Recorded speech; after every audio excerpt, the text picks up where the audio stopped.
Wives of deployed military, you can help God's Garage by donating a vehicle, volunteering your time, or by monetary donation. God's Garage is located at 2106 East Davis, Conroe. If you'd like to learn more about God's Garage, visit our website at godsgarage.org. Or you can contact us and we would be glad to come and make a presentation to your group. Thank you for listening to Lone Star Community Radio. This program was broadcasted and recorded live from the LSCR studios in downtown Conroe, Texas. Lone Star Community Radio is supported by listeners like you. Donate and sponsor today. For more information on getting involved with Lone Star Community Radio, contact us at lscrstudios@gmail.com or visit us online at www.irlonestar.com. You're listening to Lone Star Community Radio on 104.5 KCZW-LP Conroe and 106.1 KZCC-LP Conroe, and worldwide on irlonestar.com. Well, good morning, ladies and gentlemen. You're listening to the Weekly Business Hour. I'm Rick Schissler. I'm your host. I'm also a Silver Fox advisor and the founder of onebestconsult.com. Today, we're broadcasting live from the studios of Lone Star Community Radio. That's the community radio station for Montgomery County, Texas. And if you're listening from some other part of the country or outside our country, this is a place where there's lots and lots of good business going on. It's one of the fastest growing areas in the United States. In fact, our county seat, where we're actually located, Conroe, is one of the fastest, if not the fastest growing city in its size category. Pretty darn amazing to be where all this business is going on. And if you're from Conroe or Montgomery County, I encourage you, step up, join the community, become part of Lone Star Community Radio. It's a nonprofit. We're all volunteers, wonderful shows and other events that the station's involved in, and it provides a contact and music for you 24/7. So step up, join the community, Lone Star Community Radio. Let me give a quick thought to you. What is the thing that most people, or the thing or issue that's being most talked about these days? Well, I'd have to say is what's going on with my bank. Everywhere I go, whether it be on a community board that I serve on, or boards of larger corporations, or at church on Sunday. Everybody's concerned to some degree or another about their bank and what's going on. You know, I was reading a recent release of the CIO Strategy Bulletin dated March 26 from Citigroup, and it said most but not all developed market banks are both well capitalized and have strong access to liquidity. The banking system is fundamentally stronger and better managed than it was back in 2008, 2009, the last time we had a big issue with our financial system. Nonetheless, banks face increasing depositor market scrutiny intensified by the ambiguous comments from regulators and policymakers. So it appears that Citibank thinks it's a leadership issue. Leadership primarily at the government level, whether it be the Fed or the Treasury Department, et cetera. But there's one thing that I think is very important for us as small business owners, managers, and it's something that will be impacted regardless of how strong your bank is. As these banks all run to meet what will be new regulations, you can count on that, right? As you can count on sheep in your sleep. What's going to happen, though, is getting a loan going forward, at least for a year or two, most likely, is going to become more difficult. And something you need to consider, if you need a loan, you're looking to expand your business, you're increasing inventory, your business is doing well because, wow, you're located right here in Montgomery County where businesses are booming, then you need to go ahead and line that up now, because I really think we're in that calm before the storm. It might not be noticeable on a billboard or on the news, but bank lending, if it follows course of history, every time we have one of these financial strains, then everything gets tightened up. To me, it's an overkill situation, but it happens, and it is projected by experts time and again. I saw information articles I came across that this is going to happen again, no surprise. So if you need a loan, you're going to need a loan. You want to build a new building. Go to work on it now, even though it may be a bit premature. Line your money up because it's going to be harder as we wait and go through the weeks and months to come. The Weekly Business Hour is where Montgomery County and businesses now throughout the world, thanks to the internet, come to talk about the latest in business news, ideas to improve your business, and to be part of conversations that we hope can make a real difference in your business. If you're listening to today's show and you'd like to watch as well as listening, we got you covered. Go to Facebook. You can go to YouTube, look for the Weekly Business Hour page, click on it, and then you will see, click on the button, and you can watch as well as listen to the program. Also, if you have a comment, you have a question, observation, constructive, and I emphasize constructive criticism, please drop me an email. Even if it's just a business challenge you're facing, I'd be glad to look at it. We respond to those. Oftentimes, we even talk about them on the air, keeping you anonymous, but we'd like to understand the challenges that our listeners are going through. So drop me an email. It's real simple. Send it to bestconsult@gmail.com. That's bestconsult@gmail.com. Well, today I think we have something very special lined up for you. Got a good friend of the show. Mr. Rich Hall is going to be here today. And Rich has an amazing background. He's a fellow Silver Fox advisor, and that in of itself for me makes it special. But Rich is the owner of the Rich Hall Group. He's a certified exit planning advisor, and he specializes in mid-market business growth and exit preparation. And he also was recently recognized as one of the top 15 small business coaches in the greater Houston area. So we got a lot of expertise and a lot of experience on the floor today. Ladies and gentlemen, Rich Hall, welcome to the program. Well, thank you, Rick. Good to be back and good to speak to your listeners today. We'll have a good time. Well, there's no doubt about it, and we're going to talk about a topic that is near and dear to my heart. It's one that I learned about when I first joined the Silver Foxes, believe it or not, as far as in depth. Our good friend Monty Pendleton, the Silver Foxes put on a one-day, half-day seminar for the Small Business Administration and the people at University of Houston. And Monty got up on stage, and there was 100-plus people in the audience, and he held up a dollar bill. And I still have mine because he passed one out to everybody in the audience, a crisp new dollar bill. And he says, I want you to do something for me, right? You've probably heard this story. Write down when you want to sell your business, to whom you want to sell it to, and how much are you looking for. Now, the whom is more of a strategic decision. Is it family? Do I pass it on? Do I sell it to someone who wants to start or be involved in a new business? And then when? Pick a year. You don't have to be precise. And write that on your dollar bills, he told everybody in the audience. And then you frame it, right, just like we did in the old days. First dollar I took in, framed it and put it over behind the counter so everybody could see it as time went on. And that's why I first really got interested in planning my exit strategy. And today there is so much to it if, in fact, you want to maximize, the way I look at it, maximize the return for you and your family when you finally do sell your business. Well, let's kind of jump into that topic. I mean, you've got a lot of good background and information, and now you're a certified exit planner. Let's just stop for a second. What does that mean? Well, it's people that look to sell their business, and if you think you've had a privately held businesses an entire lifetime, this is your baby.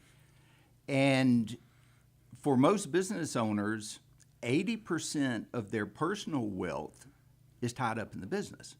Now, your standard employee doesn't have that kind of business ownership, right? So they're usually more diversified.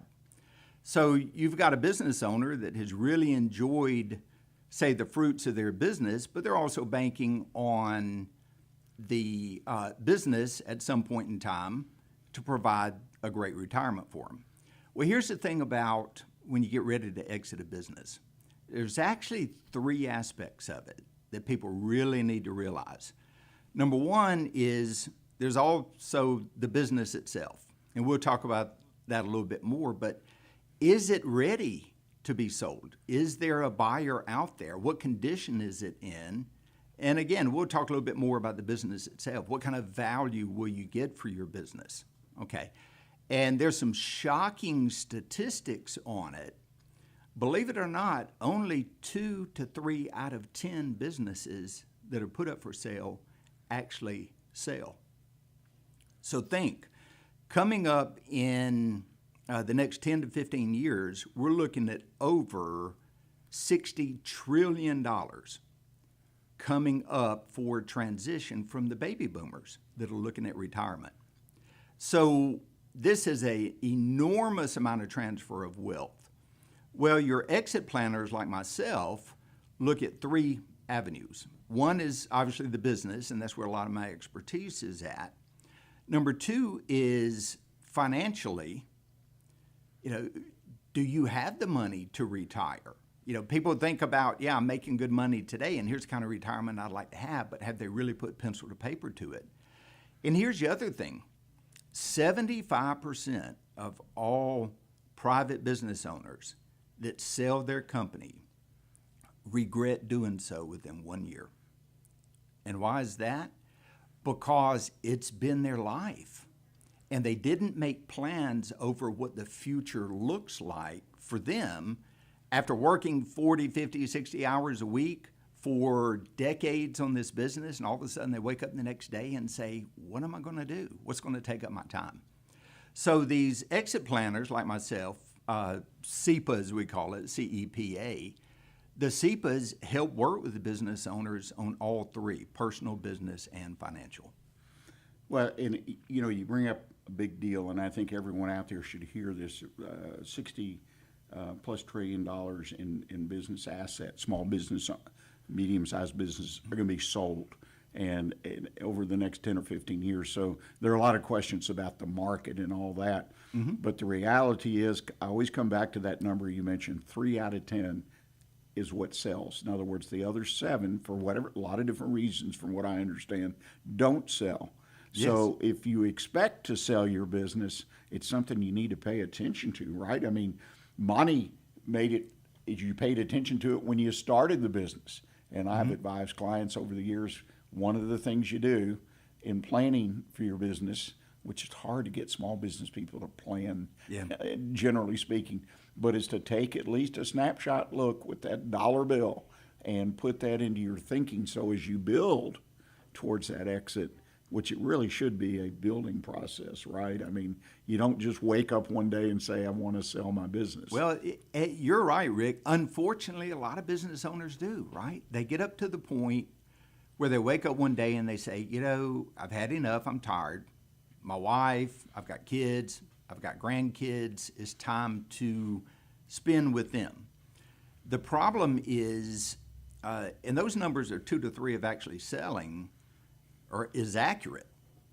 And we can talk in a second about why those are. What makes it so low? Why do they not sell? I think that's very important. But most businesses, or privately held businesses, are actually what you call lifestyle businesses, right? It's our family business that we've got. We run our, as many things through the business as we can to get tax write-offs. It provides us a great income for our family, a great lifestyle. But what you have to look at is, how does that business look to an outside buyer or investor? They're not going to look at the business the same way as you do. They may turn around and say, well, if we had to bring in our own CEO, we're not going to pay him that much. Or we may want to roll this company up into other aspects of our larger business and change things up some.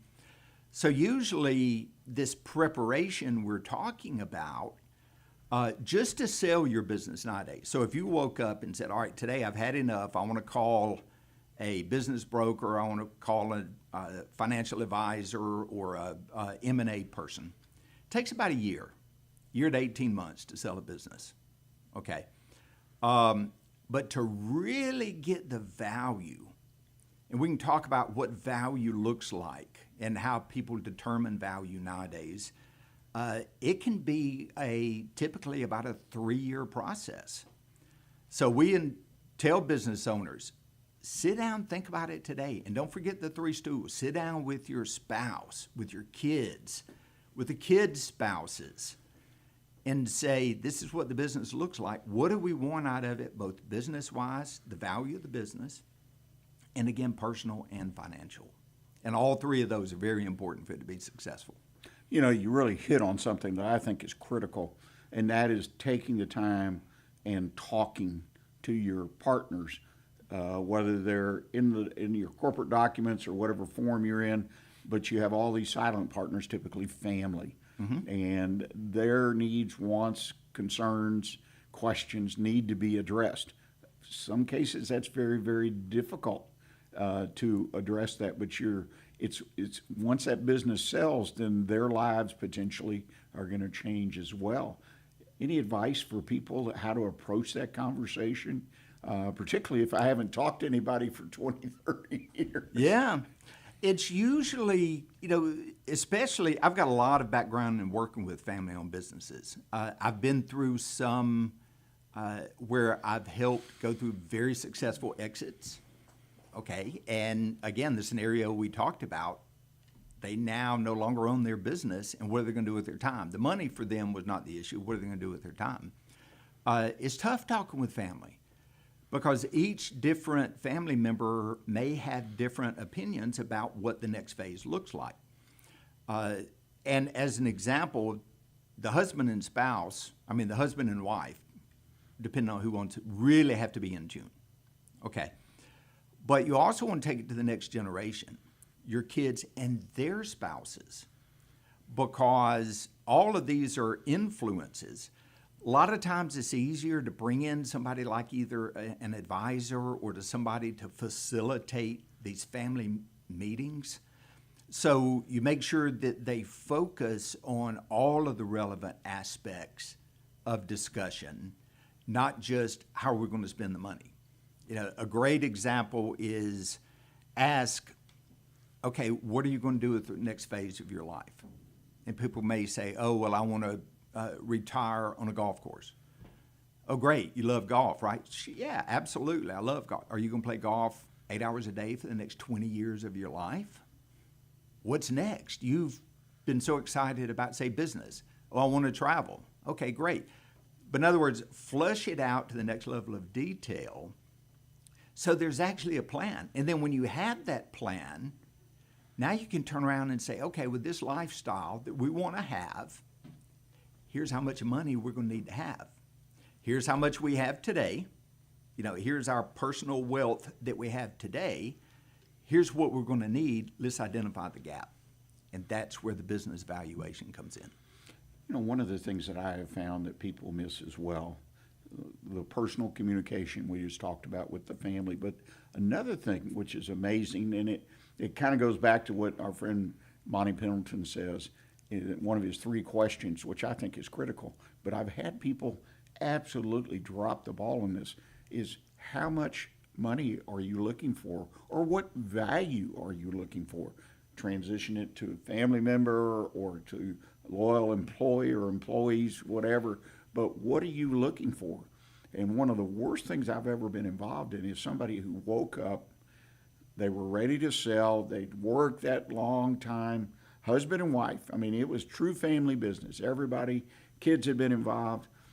And when you sat down to evaluate the business and value the business, it wasn't worth but about 60% of what their financial goals were. Mm-hmm.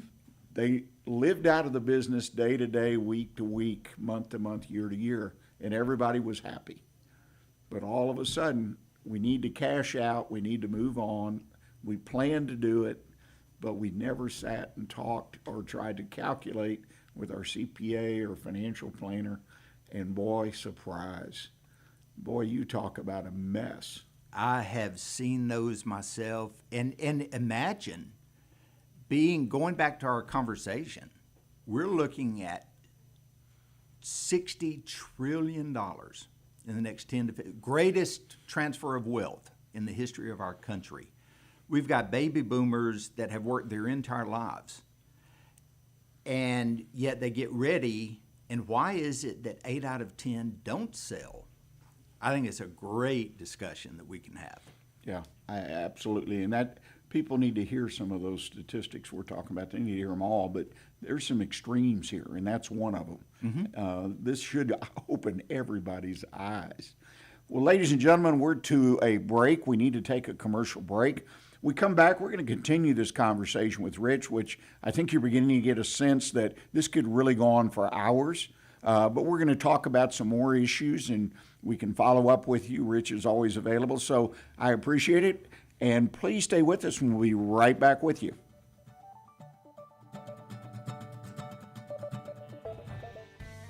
Don't forget to download the Lone Star Community Radio app from your Google Play or Apple Store. Bring Montgomery County's community radio with you anywhere with your smartphone or tablet. If you are in the Conroe area, tune in on FM.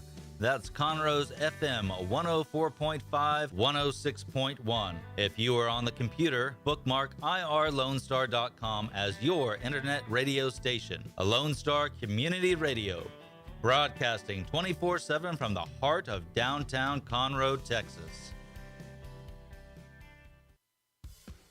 We have the safest food supply in the world. Strict laws and regulations restrict the usage of hormones, antibiotics, and pesticides within our food supply. Production agriculture practices and technologies such as the use of GMOs, which is not any more or less risky than conventional crop production, has allowed American farmers to produce more food on less acres in environmentally sound ways. Find out more online at pathtotheplate.tamu.edu.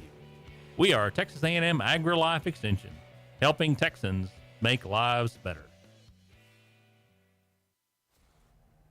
Hey, tune in to the Bridge Podcast TX Tuesdays at 11 a.m., where we are connecting commerce with community, interviewing business owners and leaders in the community, allowing the audience to peek behind the curtain of what inspires, motivates, drives these individuals to have meaningful, positive impact in this community. For more information about the show, log into irlonestar.com/TBPTX.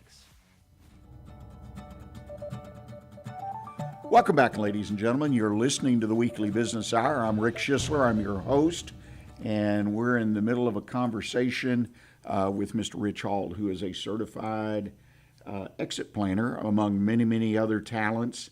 One of the things, Rich, that you do, and I failed to mention it, but I think it's interesting, is you mentor or oversee 2 CEO roundtables the Silver Foxes are involved in, and then you also have 2 mastermind groups. This gives you access to a whole bunch of folks, a pretty good, 40, 50 people that you are listening or hearing on what's going on and where they're thinking, and how valuable is that? That is actually a blast because it keeps me in tune with exactly what's going on with businesses of all sizes and what's going on in the minds of business owners and CEOs. As you know, you're part of the Silver Fox. One of my roundtables has some larger businesses, and we would say 50, 75 million, that size, all the way down to, say, $500,000 to $1 million. You know, what are the issues that they're facing? Okay. The mastermind groups that I run are nationwide. So number one, I'm kept in touch with regional issues or things that may come up. But newer topics that people don't always, think about may impact their business, like your AI. And people talk about the Chat GPT and how much fun that is. I've done some presentations to the CEOs about ways that they can leverage that for their business, and immediately there's applications that they see that can really help the bottom line. So it keeps me in touch with a lot of what's going on in the business world, as well as businesses of all sizes. One of the things that really pops up, and I'm sure you've been involved with, again, I'm admire your opportunity to plug into people that are out there that have that mentoring relationship with you, so people will reveal, based on the confidentiality they feel, what's really going on. But people begin to exit their business. Some of us think you begin the day you open. Some people, or a majority of people, unfortunately, wait till the day they're tired, or when COVID hit. I can't tell you how many, I lost track of how many people just made a decision. They were going to exit in 2, 3, 5 years, but the strain of COVID and having to adjust and change and closed, and they just locked up and left, so to speak, and gave it up prematurely, which had to be, was so frustrating. What is the value of the business? I mean, if in fact, which you would think most, if not all people, would want to get a maximum return on the sale of their business, get the best price possible, but the valuation of the business, that actually the value, it's just not there. I mentioned the one case that I was involved in, which was a real shocker, but there's some particular things that hit people that people need to be aware of, all these traps that will cause the value to be lowered, sometimes significantly. Yeah, well, absolutely. And I think it's worth having a brief discussion on some approaches over how do you evaluate a business, right? Because you've got investment bankers, you've got M&A advisors, you got private equity groups, and all of these have different methods. But here's what a lot of it comes down to. Your first is you want your financial person, whether it's your CPA, CFO, to pull out your financials, and you want to look at EBITDA, right? So EBITDA, earnings before interest, tax, depreciation, amortization. Okay. And here's the thing. There's two sets of EBITDA. Most company financials are based upon, for the purposes of tax, right? You want to be able to identify as much as you can that can be legally written off so you can minimize your income and therefore minimize your taxes. Okay. But for the purposes of evaluating a company, you want to do something that's called either normalize or recast, which means go back through that and all of those items that are run through the business that say are not core for the daily operations of the business, add that back into the number, because that's what an investor is going to be looking at. Okay, so now you've got this new set of EBITDA here that says, on the surface, this is what is bringing in for the company. Now, depending on the industry, the type company it is, a lot of different factors, there's a range of multiples that'll happen. Okay, a multiple meaning how many times EBITDA is an investor willing to pay you for your company? Okay. It can range anywhere from 0 up to, say, 10 times, but you may even have, technology companies, things like that, go even a whole lot higher than that. Okay. There's ways of identifying and evaluating the business to identify where you would come in that range that would also give you a pretty good idea of what the value of the company would be. And that's part of what we do when we sit down with business owners, is saying, hey, let's get a snapshot. This is where it looks like you're coming in today. But you know what? These are some things that we can look at, or you can look at, business owner, to how to, one, increase the EBITDA, and then number two, drive up those multiples so you're getting 2 jumps on your value of the company. And it's amazing how far that can come. The value, I've had 2 cases that always stick with me about value directly or indirectly.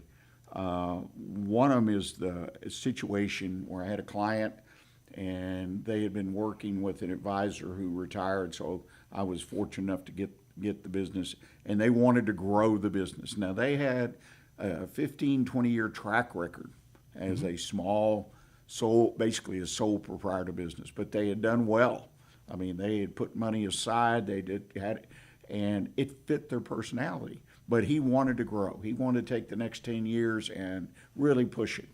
And he had a plan, and on paper the plan looked good, but it really wasn't good for him and how he approached things. But he insisted that we do this. So what he had to do, like so many folks, he had to borrow some money. In his case, it was a line of credit. and to cover his receivables, because he ramped it up, brought a partner in that had the ability to, carry their weight and do a different thing and make it grow. And the business, I'm serious, from day one, it just started growing. And through the first year, met all the targets on paper. But he was a nervous wreck because he owed money, and to him it was a lot of money. And he came to me and says, I can't do this. Well, I said, you're hitting all the metrics or exceeding them that you set and your projections and all that. He says, yeah, but this is just too, I said, well, the growth with risk, it's, and I said, but I understand what you're saying. And fortunately, which is somewhat unusual, we were able to unwind where he didn't lose hardly any money out of his pocket. Put him back exactly where he was.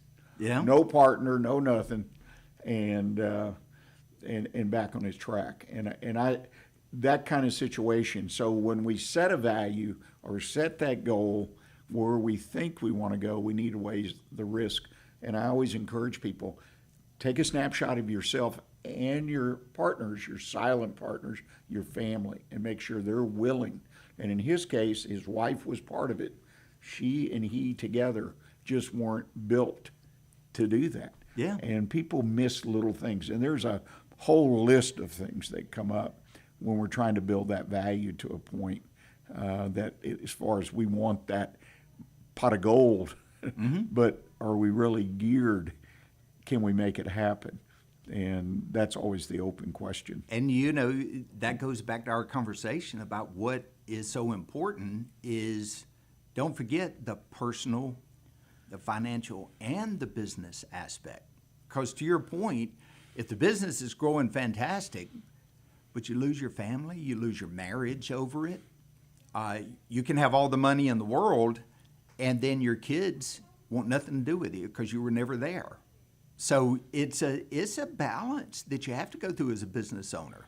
And I like to say to people, anyone who thinks that being the CEO or the head of a business is easy, well, guess what? They've never done it before. Your every day is about dealing with priorities and challenges and juggling. And that's where it's important.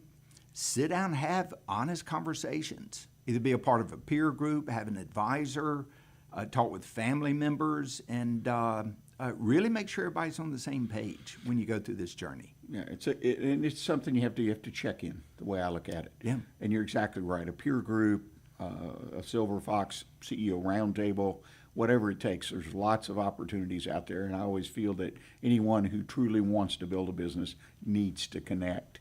I was blessed to be able to do that when I was building businesses, and I can even quantify the numbers in what sense it made. The second example I had, I was called into a case. Husband and wife had built a business over 20, 30 years or more, done really well. But it was kind of like it reached the point they wanted to sell because the age, plus their children lived literally all over the world. So they wanted to be able to have that freedom. But right within the 6-12 month period they wanted to, their business took off. It had that graph that gradually grew and did all this and they'd done well. But all of a sudden that graph, it didn't turn straight up, but it was amazing. Yeah. And it projected. It was the economy, it was some things that it was all in their favor. And I ended up advising them. I said, take 2 or 3 more years. I said, because if you really expect you can put it here from here, you're talking about a lot more money, a multiple that you will put in your pocket. And yes, they wanted to retire. They were in their 60s, had every right to. They'd worked hard, hand in hand, and they backed up and they stayed in the business, and it grew through the roof. So, there are all kinds of scenarios. Yeah. And it's making that right decision. What I share with business owners I work with is, planning for an exit and preparing for an exit is just good business sense. Your company is, in essence, what you're doing is from your business is preparing it to be attractive if the right kind of opportunity to sell comes up. It may not be a timing thing as much as it is you may get that phone call one day and your business is prepared to sell at a maximum value. It's also the ongoing conversation we talk.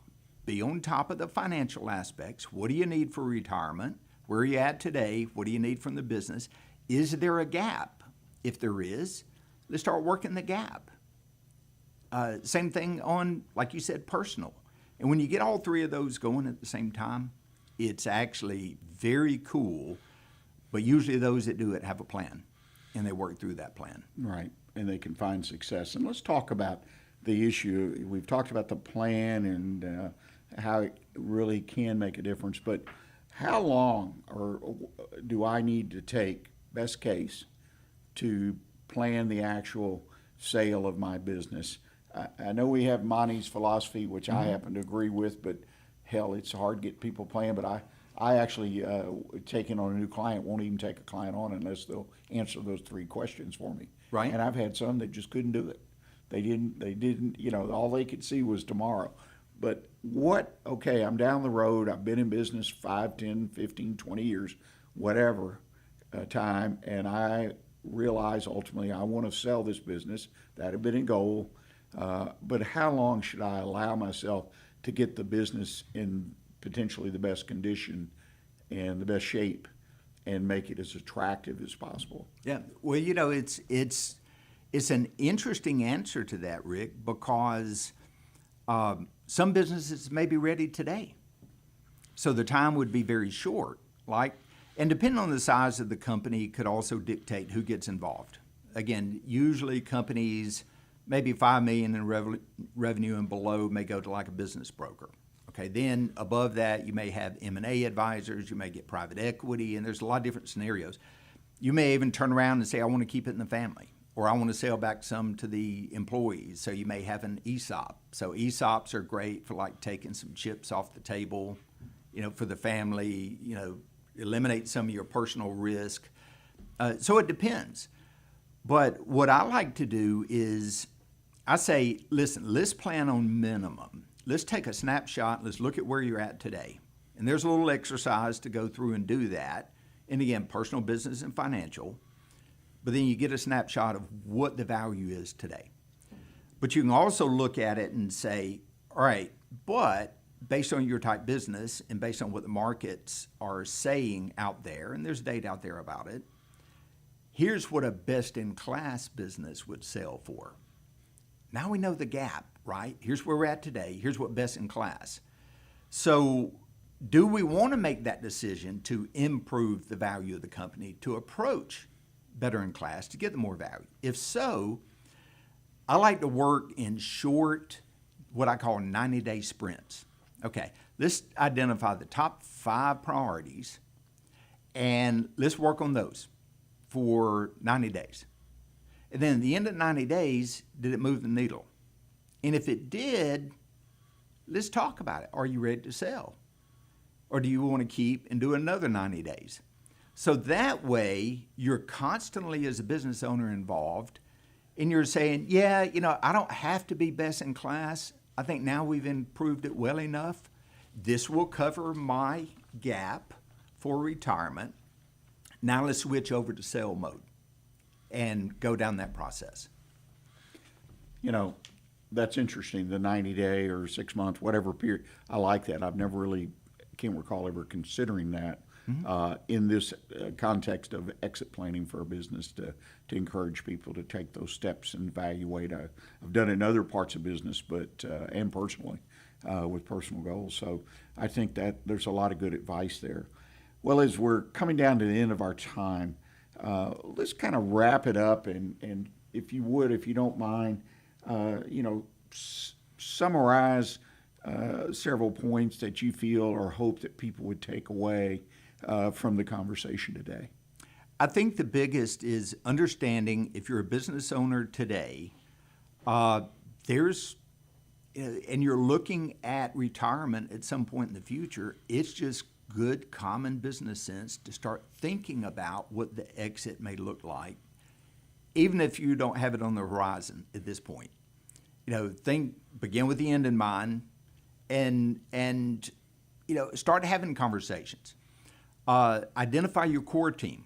Now, your core team initially in this discussion would be like a CPA, your financial advisor, maybe your wealth advisor if you have one, an attorney. And then if you decide that, I'd like to explore this a little bit further, reach out to one of these exit planners like these CEPAs, and then have some conversations.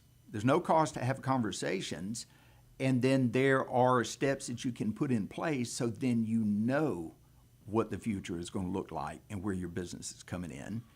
And if it's not where you want it to be, you got time to make those changes to get it there. Do not wait to the last minute, because here's the parting fact. If $68 trillion is going to be transitioned in the next 10 to 15 years, you don't want to wait until 15 years because you're going to have a flood of businesses to be sold.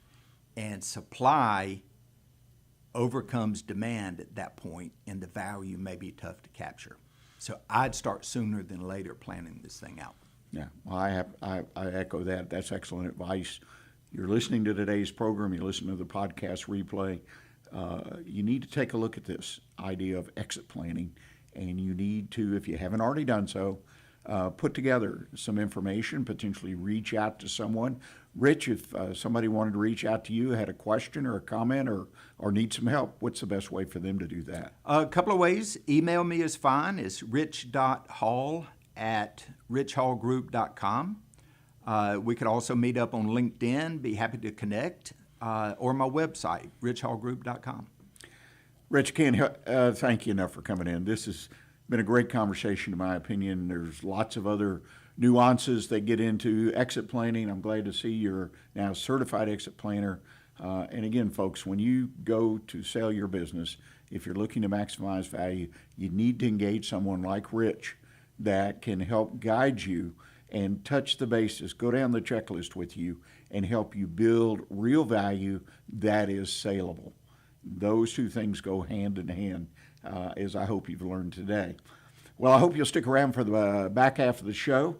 I'm going to go through some local business news you can use. Recent Community Impact showed clear evidence of the growth in new businesses opening here in Montgomery County. And if we have time, the topic I've tried to address for several weeks, but we seem to run out of time. We're just having too much fun visiting with our guest. And that, where is the recession they promised, and should I really care? If we get to it, we'll get to it. If not, because there's new little angles that come up about this recession, but it's still, nobody's really called what it is or not is. Anyway, we'll get to that because it's an important topic. I personally get asked about it every day by people in business. So please stay with us, and don't forget, Wednesday of this week, the podcast, videocast will be available throughout social media. Just go to YouTube. You can go anywhere on social media, and you can catch the weekly business hour. So stay with us, folks. We'll be right back.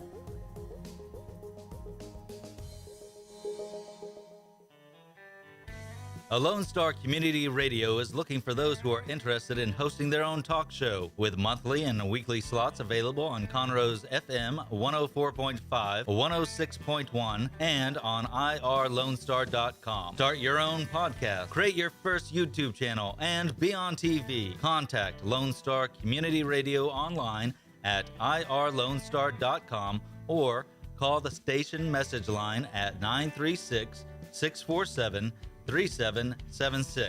to take your first step into the radio world. Vell Institute, a 501c3 nonprofit, began in 2014 with a mission to strengthen the future of veterans through leadership and entrepreneurship training. We've invested over 1,400 hours of training in our veterans while connecting them with community entrepreneurs and leaders. Our mission is to continue investing in our veterans who have given so much for our country. Please join us in our mission by visiting vellinstitute.org. That's VELinstitute.org. Listen in Mondays at noon to hear Conroe news from local nonprofits, businesses, upcoming events, Conroe Park events, news stories, and information that matters to you with your host, Margie Taylor of Taylorized PR. For more information about being a guest, visit irlonestar.com/Conroe Culture. A Lone Star Community Radio is Montgomery County's radio station with talk, music, weather, and traffic for Montgomery County. Have a question or comment about one of our shows? Want to know how to reach a host? Just contact the station at irlonestar.com or call in and leave a message at 936-647-3776. Get involved with your community with Lone Star Community Radio.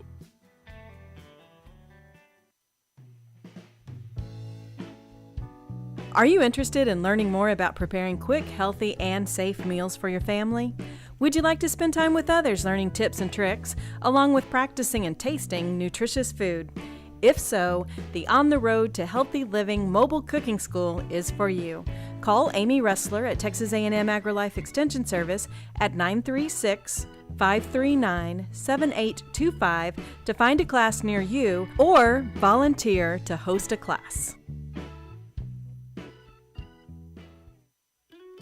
Hey y'all, it's DJ Mike from Dance Time in Texas. Join me Monday through Friday at 8 a.m. as I count down the top 10 Texas Red Dirt songs that are packing the dance floor. I'll be featuring local artists and the story behind the hits, shows in the area, as well as new songs that make you want to dance. It's Dance Time in Texas with DJ Mike on Lone Star Community Radio, 104.5 KCZW and 106.1 KZCC, Conroe, Texas, or online, irlonestar.com.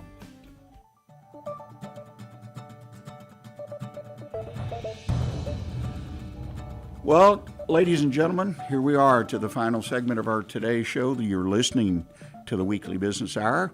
Hope you enjoyed that conversation with Rich Hall, and if you didn't hear it all or would like to re-listen, because he came across with many, many facts and concepts that are worthy of your consideration, just look for the podcast, videocast later this week. It'll be posted YouTube, also posted on Facebook, on the website here at the station, irlonestar.com, under the Weekly Business Hour tab. So look for that conversation, and if you don't mind, if you know someone in business that it would be of value, please share it with them. We're always looking for new folks to join our community here at the Weekly Business Hour. At this point, what I'd like to do is talk about some business, what's going on in our community. And as I've said on several occasions before in the show, one of the best ways to stay up with what's going on around us is to make sure you're on the subscription list for the Community Impact magazine. The Community Impact comes out on a monthly basis, and it is a great way to get a snapshot, if you've got a few minutes, of what's going on in business in the area.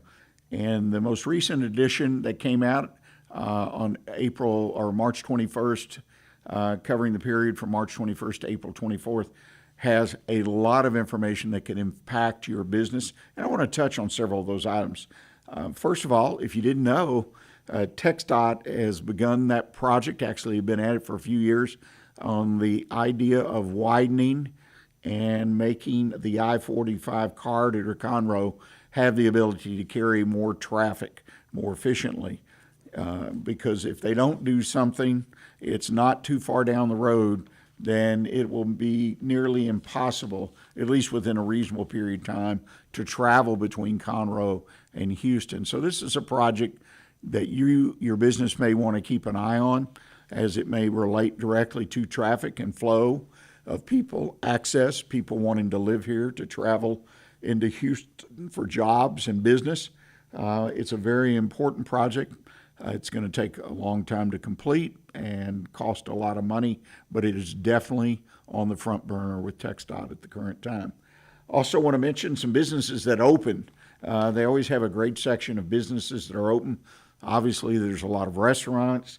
We got a new crust pizza up in Willis. We also have an office suites that opened up in Magnolia. Magnolia Woods Office Suites and Meeting Space. Actually, it's not in Magnolia, it's on Walden Road. Lots of folks in business can utilize what these office suites have to offer. If nothing else, they're meeting rooms. I've held meetings in office suites when I didn't have an office there, but they'll rent you a room so you can have a conference or whatnot, and it works out well. Another restaurant, or if you will, a food truck, She Brews, is opened off of 1488, and they serve Israeli food as well as coffee. So that's a little unusual. I would check out She Brews if you're looking for a little different twist on food. Continue to have expansion in the medical community, which I find encouraging. Memorial Hermann is opening what they have labeled as a Go Health urgent care in Willis, which is part of that expansion going on in Willis around the 1097 exit there. A lot of growth, beautiful new shopping center there on the southeast corner is opened. And now there's a Memorial Hermann facility, Go Health urgent care available for folks in that area. New AT&T store opened over on Highway 242. Lots of cell phone stores make it available, so if you need some help or need a new phone. We also got a new ice house. I love ice houses because ice houses to me are kind of historical. They've been around for a long, long time. But the Moonshine Deck Ice House opened over on 6446 effing 1488. And I encourage you, if you enjoy the ice house decor and enjoy hanging out, check them out and let us know. Also, I want to mention that Sapphire Gas Solutions made a very generous contribution recently to the Conroe Fire Department. They donated a piece of equipment that should help the firefighting process, and it was a fully mobile Purple Cave fire extinguisher, in other words, like a foam truck. And they had used it in their projects and felt that they no longer needed it, so they donated it to the fire department. And finally, we have now another cigar store. Cigar stores opened up in the Wood Forest area. So I think that's kind of interesting. It's called Bespoke Cigar Lounge. So for those that enjoy smoking a good cigar, you now have a place that you can go and hang out and smoke your cigars. Some other things that are currently showing up in the Impact magazine, Lone Star Family Health Center, a very important part of our community, providing health care for those that otherwise might not be able to afford it. They recently got a large grant, over $900,000, to help fund adult dental service, cancer screenings, and upgrading their buildings and expanding their behavioral health programs. They do a great job in this community. If you have a need or know someone, I would absolutely send them to Lone Star Family Health Center. It's a great place to stay healthy if you can't afford traditional health care or don't have health insurance. Also, we have a lot of work going on with children in our community. And one of the things I'm personally proud of being a citizen here in Montgomery County, is the number of organizations that are truly passionate and committed to taking care of the children in need. And this happens through our CASA operation, Yes to Youth. I mean, the list goes on and on. Where there's a newer organization that's out there, it's Trails Home for Children. It's a nonprofit. They're opening up some centers around the area, one in Spring, one in Magnolia. Again, focusing on kids that need a place, that for whatever reason have been excluded and need a place so that they can be nurtured and grow and become hardworking, productive citizens of our community. Well, that's the community business news that I have for you. And again, I just went through the most recent edition of Community Impact. If you're not a subscriber, don't have access to a copy of it, I encourage you. I think every business in the Montgomery County area should at least have access to the community impact to do what you can do to stay up on what's going on around you and your business.